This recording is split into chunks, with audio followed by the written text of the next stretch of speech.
Chapter 3.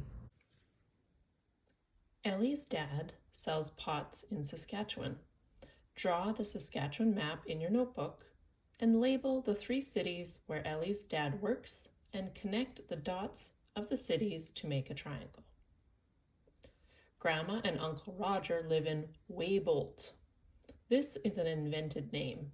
It is not a real place in Saskatchewan. I could see that Daddy had to fight to make himself get out of the car and go back into that house. I acted like I didn't notice, but I did. And I knew why he was doing it too. We were broke, that's why. His job at the mill had disappeared with a bunch of layoffs a while back, and he hadn't been able to find anything else for months. Not until he'd signed on with the Marvelous Cookware Company.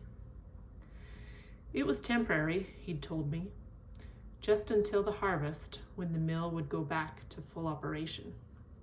Then everything would be normal again and he wouldn't have to drag me around the countryside, trying to find somewhere for me to stay while he sold his marvelous pots and pans.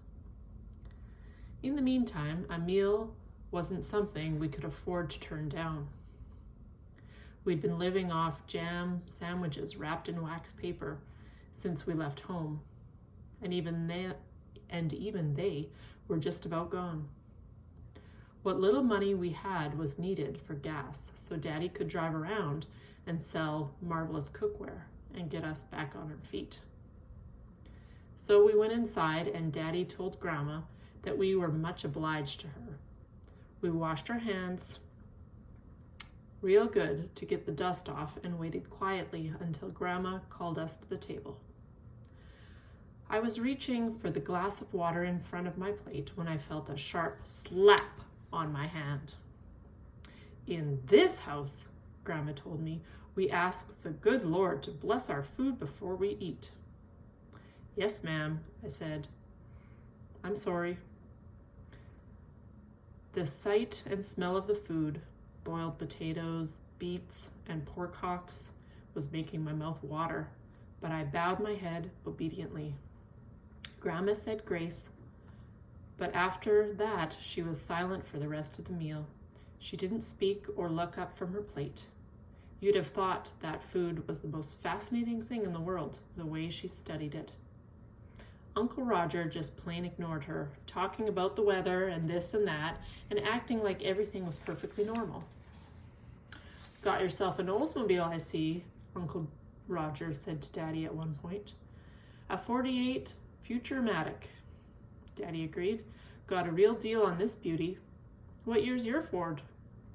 She's a 47, Uncle Roger answered, spooning more beets onto his plate. Best pickup I ever had. Your car get good mileage? Not bad, Daddy said. I just hope gas won't go up while I'm doing this sales job. 25 cents a gallon is high enough. We don't talk about money at the dinner table, Grandma muttered without looking up. And that was the single solitary thing she said the whole meal. When we'd finished eating, Daddy and Uncle Roger went outside to stretch their legs. I was left in the kitchen to help with the dishes. I picked up the drying towel and lifted the clean dishes and glasses from the drain tray, doing my best not to stand too close to my grandmother. Your uncle, she said after we had finished, wants you to stay. I felt bunches of cloth in my hands and realized I was holding on to the sides of my shirt. I'm not really a skirt kind of girl, but Daddy said I should wear it to meet my relations. Stop that fidgeting, Grandma said. Yes, ma'am, I said, and unclenched my fists, letting the orange and brown plaid folds fall back into place. You will help out in the house and do what you are told. There will be no saucy talk, no noise, and no touching things that do not belong to you. We eat at mealtimes only. You will not help yourself to anything or go into the fridge. You will make your bed properly every morning. Yes, ma'am, I said. I tried to smile, but it was hard because there were tears trying to fill up my eyes. I will give you this one chance, and that's all, she said. I wanted to tell her that I didn't want her stupid chance, that I'd rather sleep in the trunk of Daddy's car and live on jam sandwiches for the rest of the summer than be in her mean, dark house. But I couldn't. "Yes, ma'am," I said. "Thank you, Grandma." The look on Grandma's face might have made me laugh, except I was even more surprised to hear the word Grandma coming out of my mouth than she was. She didn't say anything, though. Instead, she went to the back door and called out for Uncle Roger. Before he got there, Grandma sent me down the hall.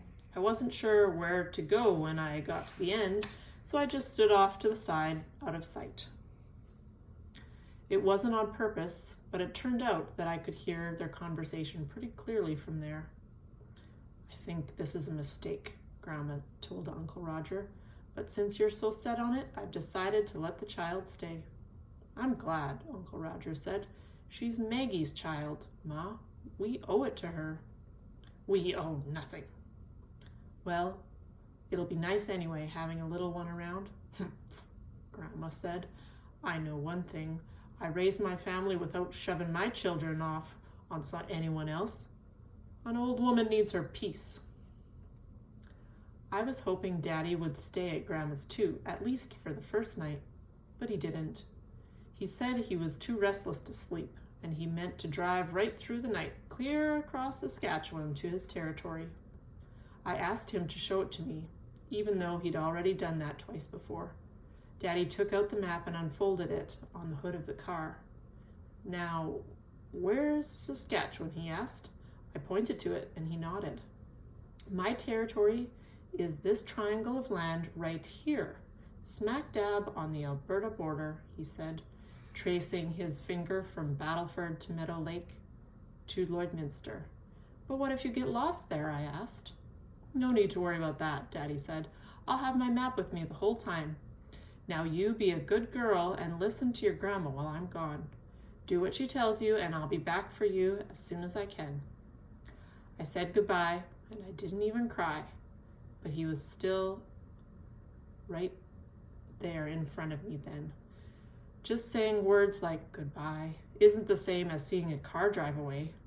It's back to you, getting further and further until you can't see the puff of dust behind it. Now take a few minutes to continue working on your Saskatchewan map. And when you are done labeling Saskatchewan, Lloydminster, remember Lloydminster is on the border between Alberta and Saskatchewan. Also label Meadow Lake and North Battleford, then draw a triangle. When you're done that, you can also, if you have time, add Saskatoon and Regina on your maps. Then take time with your group members and talk about, have you ever been to North Battleford or Lloydminster or Meadow Lake? And you can talk with your group members about what you did there and what kind of place it was. Was it similar to the prairie grasslands of Regina, or did it have a different look to it? And what did you do in those cities? So you can talk about that with your group members after you're done your map in your notebook.